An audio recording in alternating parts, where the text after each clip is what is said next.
Hello friends, good morning and welcome back to the official YouTube channel of TechSarge.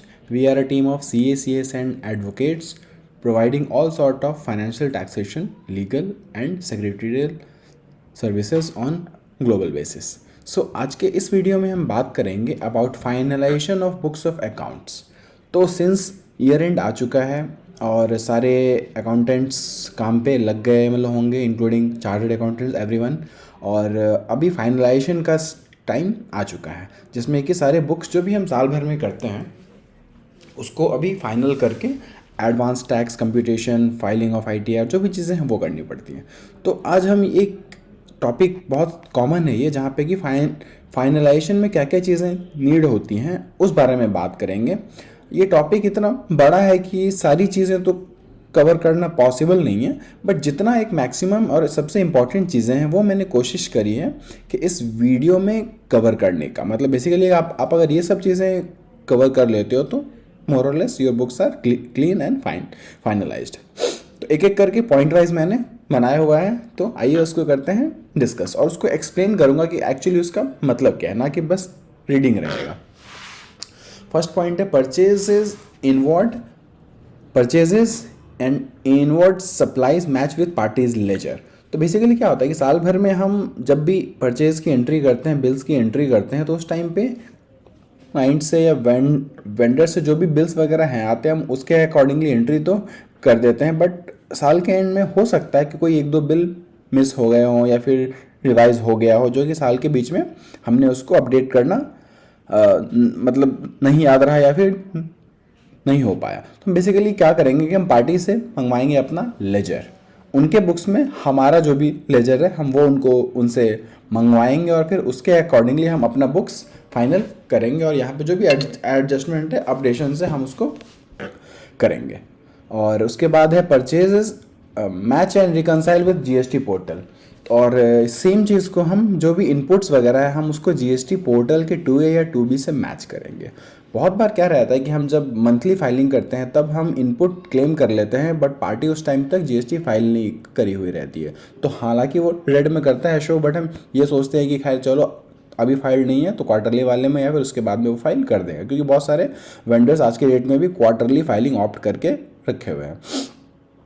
तो but अब this is the last time. तो अभी आपको ये उन सारे बिल्स को जाके चेक करना है कि जो भी चीज़ें आपने इनपुट क्लेम कर लिया था और सामने वाली पार्टी ने फाइल नहीं किया था क्या अब एटलीस्ट फाइल्ड है। तो वो आपको देखना है कि 2A 2B में जो भी इनपुट आपने लिया हुआ है वो आपका मैच करना चाहिए। तो ये था पहला पॉइंट। उसके बाद है सेल्स या outward supplies match with parties ledger. यहाँ पे भी ऐसा ही है कि हम पार्टीज़ को तो भेज देते हैं बिल्स वगैरह, वहाँ से पेमेंट भी आ जाती है। बहुत बार पार्टी कम पेमेंट करती है या फिर फॉर एनी रीज़न हम बिल रिवाइज करते हैं और सामने वाली पार्टी ने अगर अपडेट नहीं करा है तो उससे जीएसटी में मिसमैच आ सकता है। तो इसीलिए हम यहाँ पे भी पार्टियों से लेजर मंगवा के रिकनसाइल करने की पूरी कोशिश करेंगे और अपना सेल डेटा भी जीएसटी पोर्टल से मैच करेंगे सो दैट जीएसटी से और इनकम टैक्स में डिफरेंस ना रहे। तो दोनों को हम वैसे ही करके मैच करेंगे। थर्ड बहुत छोटी सी एक चीज़ है, जब अकाउंटिंग करते वक्त ध्यान नहीं रहती है अकाउंटेंट्स को या बच्चे जो रहते हैं आर्टिकल्स रहते हैं जो भी होते हैं, तो आपको ये ध्यान देना है कि no entry on national holidays या संडेज़ को कोई भी बुक्स में एंट्री ना हो, क्योंकि फिर वो थोड़ा सा सस्पिशियस लगता है भले गलती से ही हो।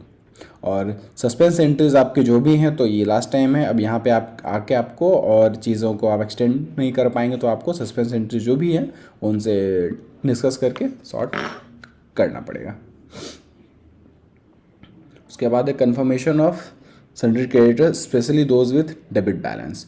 तो सन्ड्री क्रेडिटर्स से और डेटर्स दोनों वही हैं, confirmation of sundry debtors specially with credit balance. तो ये आपको वेरीफाई करना है, उनसे कन्फर्मेशन लेना है कि जो हमारी स्टेटमेंट्स है वो मैच कर रही है कि नहीं कर रही है, और अगर नहीं कर रही है तो क्या रीज़न है। Cash and bank book for negative balance. कोई भी कब मतलब at any point of time cash book आपकी जो भी आपने टैली में एंट्री करी हुई है वो नेगेटिव में नहीं हो सकती है, क्योंकि ऑब्वियस सी बात है कि जब कैश है नहीं तो आप पेमेंट कैसे करोगे। तो वो या तो कहीं ना कहीं कैश की पेमेंट प्रोपराइटर या पार्टनर ने अपने अकाउंट से की हुई है या फिर कार्ड से हुई है या जो भी चीज़ें हैं, तो आपको उसको चेक करके नेगेटिव किसी पॉइंट पे नहीं रखना, नहीं कैश बुक में नहीं बैंक बुक में। नेक्स्ट पॉइंट है रिकरिंग एक्सपेंसेस जो भी होती हैं साल भर में, वो मेंशन्ड है या नहीं है, जैसे कि electricity bill, water bill, office maintenance, rent. बहुत केसेस में छोटे छोटे बिल होंगे और हम जैसे कि मोबाइल रिचार्जेस, ऑफिस में ही जैसे कि मेरे ही है तो इतने सारे रहते हैं फ़ोन्स, तो उसको रिचार्ज भी करता हूँ मैं, बहुत बार पेटीएम से कर देता हूँ, बहुत बार कहीं और से करता हूँ। तो at the end of the year हमें ये देखना है कि वो बुक्स में कैप्चर्ड है या नहीं है और हर मंथली बेसिस है या नहीं है। नहीं है तो हमें उसको अभी डालना होगा उसको, और जैसे भी पेड है वहाँ से रिकनसाइल करके जर्नल एंट्री मार के करनी है। बहुत बार क्या होता है कि प्रोप्राइटर या पार्टनर या डायरेक्टर अपने पेटीएम से या फिर क्रेडिट कार्ड से बहुत सारे एक्सपेंसेस इंक्लूडिंग दिस बिल्स वो कर देता है पे, तो आपको इस टाइम पे एक्सपेंस को तो बुक करना ही है और फिर पेमेंट के लिए जर्नल एंट्री मार के पेबल दिखा देना है to the respective stakeholder. Next point है salary sheet tally with salary paid in cash plus cheque. तो इसके लिए सैलरी रजिस्टर अगर मेंटेन्ड है तो आपको वहाँ से रिकनसाइल करना है कि जो भी सैलरी की है शीट वहाँ पे प्रॉपरली सैलरी पेड है या नहीं है, उसके ऊपर जो भी पीएफ, ईएसआई, टीडीएस जो भी एप्लीकेबल है वो डिडक्टेड है या नहीं है, कैलकुलेटेड है या नहीं है। Salary of employees who have not signed salary sheet should reflect as payable. बहुत केसेस में कुछ एम्प्लॉयज़ छोड़ के जाते हैं या फिर किसी कारण से अगर सैलरी नहीं लेते हैं और साइंड नहीं है तो आपको उसको पेबल में दिखाना, ये तो ऑब्वियस ही बात है। Tally with salary summary for whole year, तो आपको टोटल अपनी एम्प्लॉयज़ का शीट जो है वो प्रिपेयर करके आपको साल का जो भी आपका सैलरी शीट है वो कंपेयर करके बनाना है।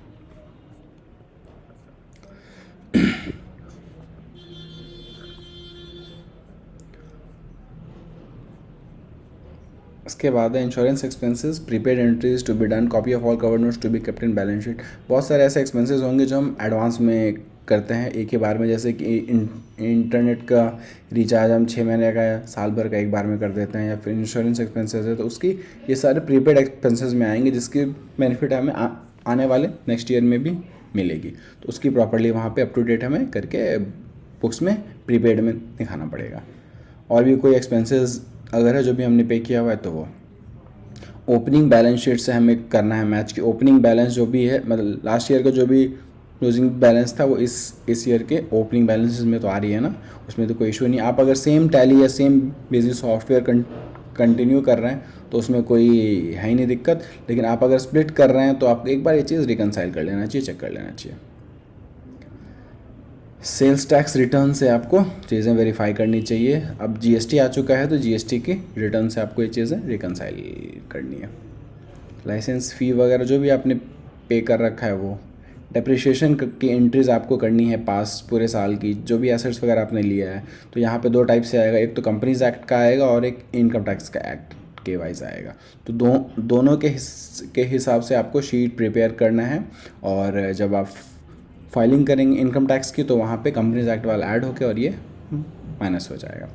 TDS reconcile with 26AS। 26AS में जो भी हमारा TDS डिडक्टेड है हमें वो रिकनसाइल करना है कि प्रॉपरली टाइमली जो भी हमारा TDS कटा है। बहुत केसेस में ऐसा भी रहता है कि पार्टीज TDS काट लेती है बट किसी कारण से पे नहीं कर पाती हो, तो हमें उस चीज़ों को भी चेक करके साल के एंड में उसको करना है सॉर्ट, क्योंकि अप्रैल मंथ मतलब मार्च की TDS जो 30 अप्रैल को पे होगी, इसके बाद फिर इस साल का पेमेंट का ऑप्शन है नहीं, तो लेट फीस अगर आएगी तो इस चीज़ को लेकर बहुत इशू आती है। तो आपको चेक करना है अपने टोटल पार्टीज़ का कि जिस पे TDS कटा है कि नहीं कटा है, और अगर कटा है तो पेड है कि नहीं है, और पेड है तो फिर आपको अपने 26AS से रिकनसाइल कर रहा है तो ठीक है, नहीं तो फिर आपको उनको मेल डाल के या कॉल करके अपडेट लेना है। TDS सर्टिफिकेट्स वही है, हर पार्टी से रिकनसाइल करके आपको मैच करना है एक एक करके वहाँ पे। Reconciliation of all bank accounts, सारे बैंक की एंट्री ऑब्वियसली करके उसको रिकन्सिलेशन करना है। अगर बैंक बुक से मैच नहीं कर रहा है तो BRS प्रिपेयर करना है हमें। Gross profit rate comparison with last year, तो आपको ये भी देखना है कि जो इस ईयर का नेट प्रॉफिट या फिर ग्रॉस प्रॉफिट रखना है वो लास्ट ईयर से मिलता जुलता हो, सेम हो। अगर कुछ ऐसा अनइवन बिजनेस ना हुआ है तो उससे ज़्यादा वेरिएंस भी ना लाएं, क्योंकि that can cause you a notice. Audit fee तो डालनी ही हर साल। कैश एक्सपेंसेस के आपको वाउचर्स वेरीफाई करने अगर नहीं है तो उनको प्रिपेयर करवाने सो दैट कल को क्लाइंट को इशू ना आए। और अगर 5,000 से ज़्यादा का वाउचर है तो उसके ऊपर साइन और स्टैम्प भी होना चाहिए। पीएल में जितने भी एक्सपेंसेस हैं उसके ऊपर टीडीएस प्रॉपरली एप्लीकेबल है या नहीं है जिस एक्सपेंसेस पे, और उस जिस पे एप्लीकेबल है उस पे डिडक्टेड है या नहीं और पेड है या नहीं, आपको ये चीज़ें चेक करनी होगी। अगर कोई ऐसा एक्सपेंस है जिसके ऊपर आपने साल भर में मिस कर दिया या फिर शॉर्ट डिडक्शन है तो फिर आपको क्लाइंट से बात करके उसको पेमेंट करवाना चाहिए टाइमली, नहीं तो फिर उसकी वजह से कल को आपको वो एक्सपेंस डिसअलाउ भी हो सकता है। Depreciation entries and other journal entries has to be passed. Check all discounts to customer or short and excess or bad debts voucher should be signed. तो वाउचर्स ये जो भी है सारे debit note credit note kind of उस पर आपको sign करना चाहिए।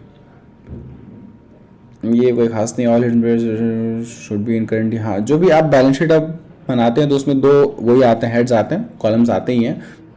प्रीवियस ईयर, करंट ईयर तो वो रहना चाहिए, लास्ट ईयर भी कोई था तो इस ईयर भी आएगा वो, चाहे उसमें बैलेंस है या नहीं है। Challans of all government dues and tax to be enclosed.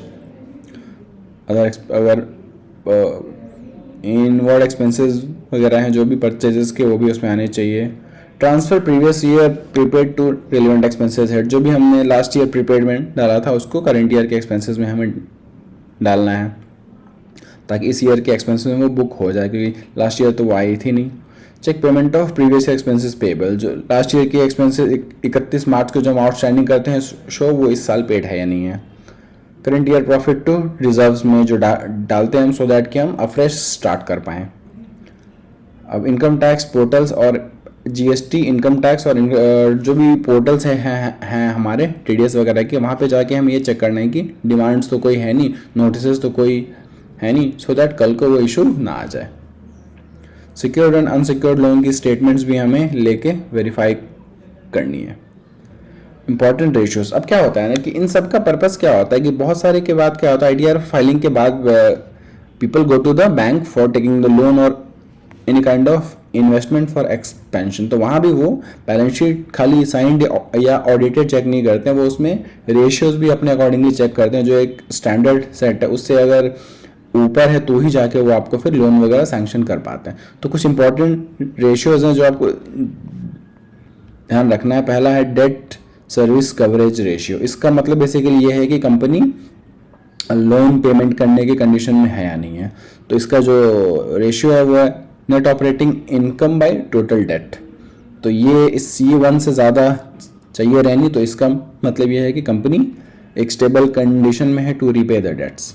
फिर working capital ratio which is current asset by current liabilities. तो ये भी अगर है आपका उनसे ज़्यादा चाहिए रहना, तो इसका मतलब ये है कि कंपनी के पास एनफ एसेट्स है टू रीपे इट्स लाइबिलिटीज़, तो which shows a stable condition. एक है डेट टू इनकम रेशियो। इसमें आपका आता है कि total debt by total monthly debt payment जो भी है बाय ग्रॉस मंथली इनकम। तो इससे ये पता चलता है कि हर महीने की इनकम उनकी स्टेबल है या नहीं है for repayment of the debts. So these are the major of the point that I thought की should be important to you for finalising a books. बाकी इसके अलावा भी आपको अगर कोई भी डाउट है या कुछ भी है तो आप हमें कमेंट सेक्शन में पूछ सकते हैं and we will be happy to help you. So thank you so much. Think tax आज।